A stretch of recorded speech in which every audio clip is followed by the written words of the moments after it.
Hey guys, I'm BiXX. Welcome to Mentoring Monday. Today's topic is called After the Sting. Seems like an odd name for a topic. So what the heck does after the sting mean? I find it helpful when I teach a concept if I give it a catchy name, a name we can remember. Well, I bet that this situation has happened to all of us, whether it be a friend, an acquaintance, or even a boss. How do you feel immediately after you've been given constructive or even destructive criticism? For me, the answer is easy. It stings, and it often hurts. Depending on what is said or how it was said, that feeling can be a little sting or even a big hurt. When we feel that sting or that emotion, we are ill-equipped to respond intelligently and objectively. We're not equipped to respond without being defensive. How many of us have responded in that kind of situation? Well, I know I have, and the results were never good.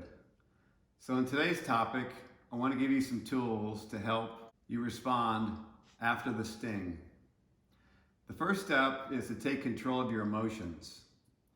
It's easy to have emotional reactions when hearing negative comments. Take time to take a deep breath, remain calm, and keep your feelings in check. Don't overreact. Exchanging defensive comments back and forth will get you nowhere. Once I get my feelings in check, I try to determine, is this a constructive or a destructive feedback situation? Take constructive feedback to heart, but be wary of internalizing destructive feedback. So how can you tell the difference between these two types of criticism?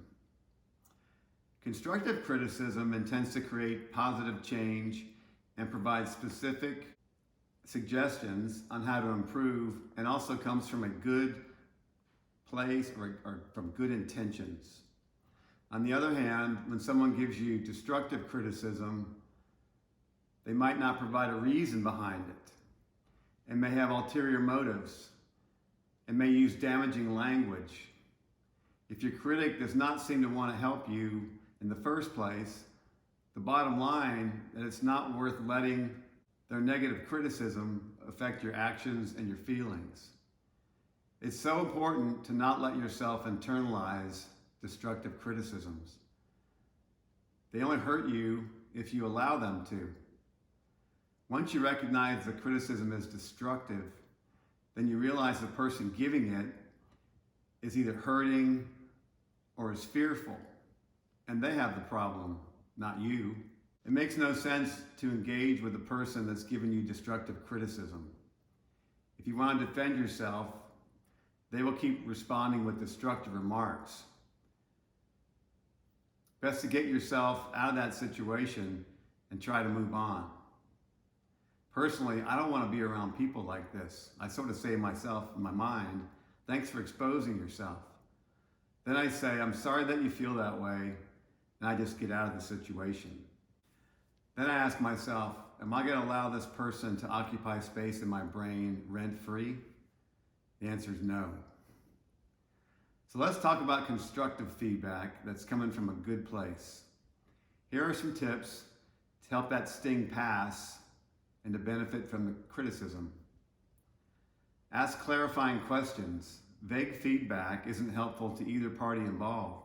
The recipient won't know how to act on it, and the person given the criticism won't see any changes. So when accepting feedback, make sure you understand the critic's true intent. Know that negative feedback is not a personal attack.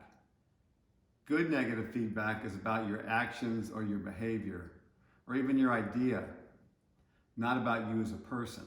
Don't let difficult feedback lower your self-confidence, because your self-worth is not really related to anyone else's opinion about you.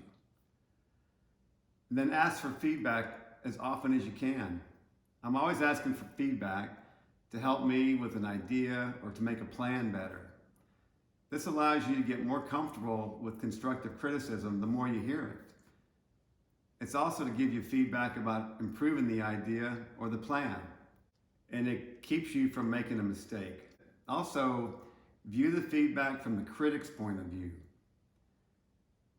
To avoid receiving feedback in a negative way and to minimize the sting, put yourself in their shoes. Seeing the situation from a different perspective often helps you realize what seems like acceptable behavior to you may not be acceptable for others. And this can be very rewarding when you realize, I can see why that person feels that way.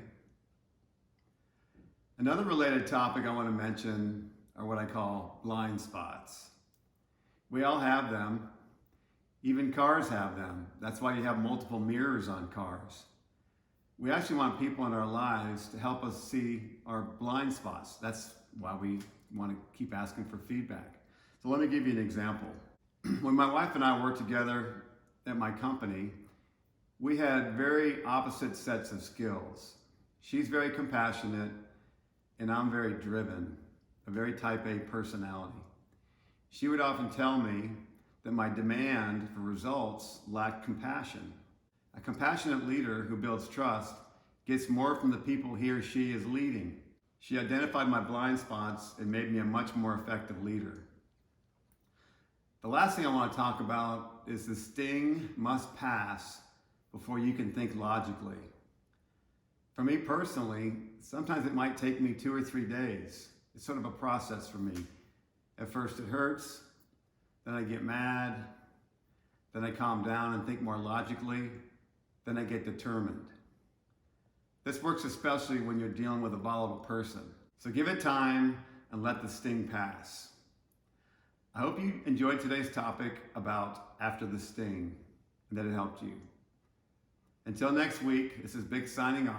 And remember, it's never too late to reinvent yourself. Cheers.